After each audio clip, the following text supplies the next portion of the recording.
எல்லாருக்கும் வணக்கம். இந்திய அரசியல் சாசனம் நம்ம தமிழ்நாட்டில் இருக்கிற எல்லாருக்குமே கொடுத்துருக்கிற உரிமையில் ரொம்ப ரொம்ப முக்கியமானது ஓட்டிங் ரைட், வாக்குரிமை. ஒரு மனுஷன் உயிரோடு இருக்கான்றதுக்கு அடையாளமாக இருக்கிறதுல அவனோட ஓட்டுரிமை ரொம்ப முக்கியம். அதனால தான் voting is not only our right but also our life. ஒரு முக்கியமான விஷயத்தை பற்றி இப்போ நம்மகிட்ட நான் ஷேர் பண்ண போகிறேன். அண்ட் ரொம்ப முக்கியமாக நம்ம ஜென்சி கிட்ஸ், நம்ம ஃபஸ்ட் டைம் ஓட்டர்ஸ், நம்ம புது வாக்காளர்கள், நம்ம நண்பா நம்பிகள், அவங்க ரொம்ப கேர்ஃபுல்லாக இருக்கணும். ஏன்னா வரப்போகிற தேர்தலில் நீங்கள் தான் அந்த ஜென்சி வாக்காளர்கள் தான் மிக முக்கியமான ஒரு ஃபோர்ஸ் அப்படின்றது எல்லாருக்குமே தெரிஞ்ச ஒரு விஷயம். நான் சில மீட்டிங்ஸ்லாம் ரிப்பீட்டாக ஒரு விஷயம் நான் சொல்கிறேன், ரெண்டு பேருக்கு நடுவில் தான் போட்டி அப்படின்ட்டு. அது மேடைக்கு மேடம் அவங்க ப்ரூவ் பண்ணிட்டு இருக்காங்க.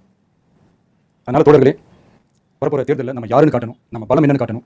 அதுக்காக அந்த பலமான, அந்த பவர்ஃபுல்லான ஆயுதத்தை நம்ம கையில் எடுக்கணும். அந்த ஆயுதம் வேறு எதுவுமே இல்லை, ஓட்டு, வாக்கு, ஜனநாயகம். அது இருந்தால் தான் நம்ம அந்த வெற்றியை நோக்கி நம்மளால் பயணிக்க முடியும். தமிழ்நாடு அந்த வாக்குச்சாவடி முன்னாடி திரண்டு நிற்கணும்.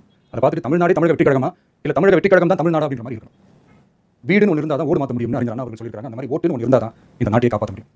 ஸோ அதனால் மைடியர் டிவிகே தோழர்களே, மைடியர் ஜென்சி படைபலமே, உஷாராக இருங்க, கான்ஃபிடென்ட்டாக இருங்க, நல்லதே நடக்கும், வெற்றி நிச்சயம். மீண்டும் சந்திக்கும் வரை நன்றி, வணக்கம். ஒரு தடவை ஓட்டு போட்டு பாக்குறதுல என்ன தப்பு? ஒருவேளை அவருக்கு பிடிக்கலன்னா நம்ம அடுத்த எலெக்ஷன்ல அவர் தோக்கடிச்சிட போறோம். ஓட்டு எனக்கு ரொம்ப முக்கியம். உனக்கு வேணா முக்கியம் இல்லாம இருக்கலாம். உனக்கு வேணா முதல் ஓட்டு சும்மா ஜாலியா குத்துறதா நினைக்கலாம். எனக்கு அப்படி இல்லை. நான் என்னுடைய உரிமையை இழந்து, என்னுடைய உடைமையை இழந்து, என்னுடைய வாழ்வாதாரத்தை இழந்து வாழுவதே இங்க ஒரு பெரிய இக்கட்டான சூழல்ன்ற இடத்தை நோக்கி நகர்ந்திருக்கிறேன். இந்தியா மாதிரியான பலதரப்பட்ட மனிதர்கள் வாழ்ந்து அந்யோன்யமா இருக்க வேண்டிய ஒரு தேசம் இன்னைக்கு கிறிஸ்தவனா, முஸ்லீமா, இந்துவான்னு பிரிஞ்சு பாக்குது. எல்லா மசூதிகளுக்கு பின்னாடியும் உள்ளுக்குள்ள லிங்கம் இருக்கான்னு தேடி ஒண்ணு ஒன்னா இடிக்கிறான். முஸ்லீம் பேரும் கெட்டப் மாதிரி தாடியும் தொப்பியும் வச்சிருந்தா விரட்டி சொல்றான். இப்ப காப்பாற்ற வேண்டிய போலீஸே துப்பாக்கி எடுத்து என்னைய சொல்றான் முஸ்லீம்ன்ற ஒரே காரணத்துக்காக. நான் மட்டன் வச்சிருக்கிறேன்னா பீஃப் வச்சிருக்கிறான்னு தெரியாம நான் ஏத்திட்டு வர்ற வண்டியை விட்டு என்னைய கொளுத்துறான். என் குடும்பத்தை கட்டி வச்சு அடிக்கிறான்.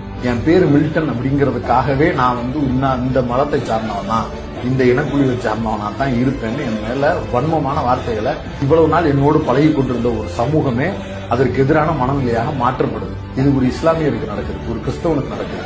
என் கூட பழகி என் கூடவே உண்டு உறங்கி வாழ்ந்துகிட்டு இருந்த கவின் அருவாள் எடுத்து வெட்டப்பட்டு சாவடிக்கப்படுறான். நானே போடாத ஒரு ஓட்டை நான் போட்ட ஓட்டா நினைச்சு மோடி அதிகாரத்துக்கு வந்திருக்கிறாரு. இதெல்லாம் எனக்கு இருக்கக்கூடிய பிரதான பிரச்சனை. இந்த பிரச்சனையெல்லாம் முன்னாடி வச்சு நின்றுதான் நான் ஓட்டு போட முடியும். உன்ன மாதிரி வந்தவனுக்குலாம் வாய்ப்பு கொடுப்போம் அப்படின்ற இடத்துக்குலாம் நான் வரல. அந்த பிரிவிலேஜான வாழ்க்கை என் வாழ்க்கை இல்லை. ஏன்னா நீ அப்பா காசுல சம்பாதிச்சதை வச்சு வாழணும்னு நினைக்கிறவன். நீ உன் விஜய் படத்தை பார்க்க போறது கூட உன் காசால இல்ல, உங்க அப்பா அம்மா காசா இருக்கும். அதனால நீ ஓட்ட கூட சும்மா போடலாம்னு யோசிக்கலாம். உன்னை குறைச்சலாம் மதிப்பிடல. அந்த வயசுல உனக்கு அப்படித்தான் தோணும். தப்பு இல்ல, நீ அதை செஞ்சுக்க. எனக்கு அப்படி இல்லை. நான் வேற ஒரு எங்க பார்த்தாலுமே எலெக்ஷன்ஸோட போது தான். ரொம்ப பேர் இப்ப ஒரு சான்ஸ் கொடுங்கன்னு கேக்குறாங்க. சான்ஸ் கொடுக்கறது தப்பு இல்ல. ஆனா இந்த மாதிரி முக்கியமான டைம்ல கொஞ்சம் யோசிச்சு டிசைட் பண்றது ரொம்பவே முக்கியம். ஏன்னா இங்க எக்ஸ்பெரிமெண்ட்க்கு டைம் இல்ல, எக்ஸ்பீரியன்ஸ் ஆன ஒரு ஆள் தான் வேணும். இப்ப தமிழ்நாடு ஒரு ஸ்டெடி ப்ராக்ரஸ் பாத்ல தான் போகுது. பப்ளிக் சர்வீசஸ் இம்ப்ரூவ் ஆகுது, இன்ஃப்ராஸ்ட்ரக்சரும் டெவலப் ஆகுது, டெய்லி லைஃப்ல சில சேஞ்சஸ் ஃபீல் ஆகுது. இந்த ப்ராக்ரஸ் பார்த்தா பிளானிங்கும் எக்ஸிகியூஷனும் ஒரு கிளாரிட்டியோட நடக்குதுன்னு தான் தெரியுது. இந்த மாதிரி கவர்னன்ஸ்க்கு எக்ஸ்பீரியன்ஸ் ரொம்பவே முக்கியம். கவர்னன்ஸ்னா ஜஸ்ட் பாப்புலாரிட்டி இல்ல, சிஸ்டம் புரிஞ்சிருக்கணும், ரெஸ்பான்சிபிலிட்டிய ஹேண்டில் பண்ண எக்ஸ்பீரியன்ஸ் இருக்கணும். பேசுறது எல்லாமே பேசலாம், ஆனா அது ரியலிஸ்டிக்கா நடக்குதான்றது முக்கியம். பீப்புள் கிட்ட ரீச் ஆகணும், கிளியரா கம்யூனிகேட் பண்ண தெரியணும். அப்பதான் ஒரு ட்ரஸ்டே பில்ட் ஆகும். தமிழ்நாடு இப்போ ஒரு இம்பார்ட்டன்ட் ஸ்டேஜ்ல இருக்கு. இந்த டைரக்ஷன் கண்டினியூ ஆகணும்னா ஸ்டெபிலிட்டி, கிளாரிட்டி, கண்டினியூட்டி ரொம்பவே தேவை. நம்ம ஃபியூச்சர் நம்ம கையில தான் இருக்கு. யோசிச்சு தெளிவா டிசைட் பண்ணுங்க. நீ எங்கேயோ உன் வேலையை பார்த்துட்டு இருக்க, அவன் எங்கேயோ அவன் வேலையை பார்த்துக்கிட்டு இருக்கான். இப்படி உனக்காக எதுவுமே செய்ய முடியாத ஒருத்தனுக்காக உன் வாழ்க்கையே அர்ப்பணிச்சு நாசமாக்கி வீண் செலவு பண்ணி குடும்பத்தை கவனிக்காம அடுத்த குடும்பத்தை அசிங்கமா திட்டிக்கிட்டு ஏன்னா பைத்தியக்காரங்களா? இன்னும் எத்தனை வருஷத்துக்கு இப்படி இருப்பீங்க?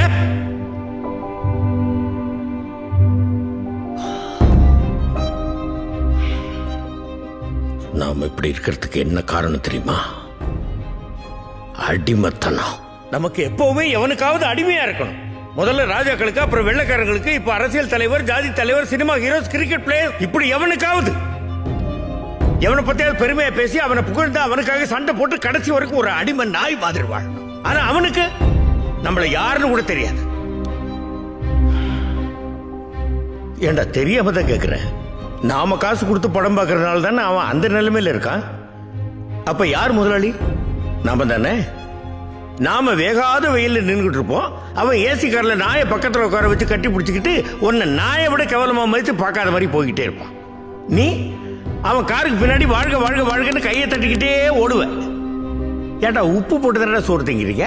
யோசிச்சு பாரு, நீ ரசிகனா இருக்கிற எந்த ஒரு நடிகனுடைய பிள்ளையாவது இன்னொரு நடிகனுக்கு ரசிகனா இருந்து அவனுக்கு கட் அவுட் வச்சு பாலாபிஷேகம் பண்ணி அவனுடைய வாழ்க்கை நாசம் பண்ணிட்டு இருக்கானா? அவன் நடிச்சு சம்பாதிச்ச கார் பங்களான்னு போயிட்டு தான் இருக்கான். ஆனா நீ ஒரு நாள் மழை பெஞ்சா கூட வீட்டுக்குள்ள தண்ணி வந்து இருக்கிறதுக்கு இடம் இல்லாம நடுத்தரில் வந்து நிப்ப. ஏன் அன்னைக்கு நீ ரசிகனா இருக்கிற எவனாவது உன்னை வீட்டுக்குள்ள சேர்த்துக்க வேண்டியதானே? வெறும் படத்துலையும் மேடையிலையும் மட்டும் உன் காலுக்கு செருப்பா இருப்பேன்னு பேசிட்டு நீ உதவின்னு அவன் வீட்டு வாசலுக்கு போய் நின்னா உன்னை செருப்பாலேயே அடிச்சு துரத்துவான். அப்பா தாதா நம்மள வீட்டுல சேர்த்து பாருப்பா.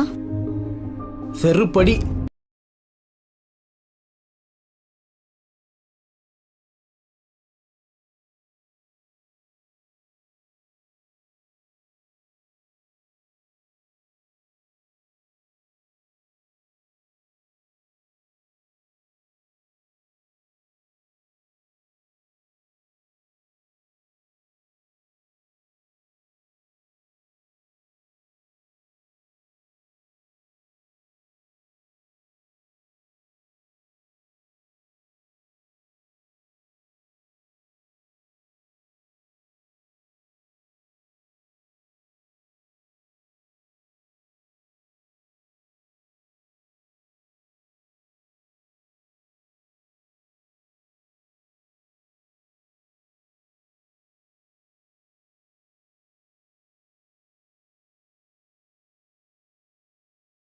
What do you know of Tamil Nadu elections? Let me ask you, let me quiz you.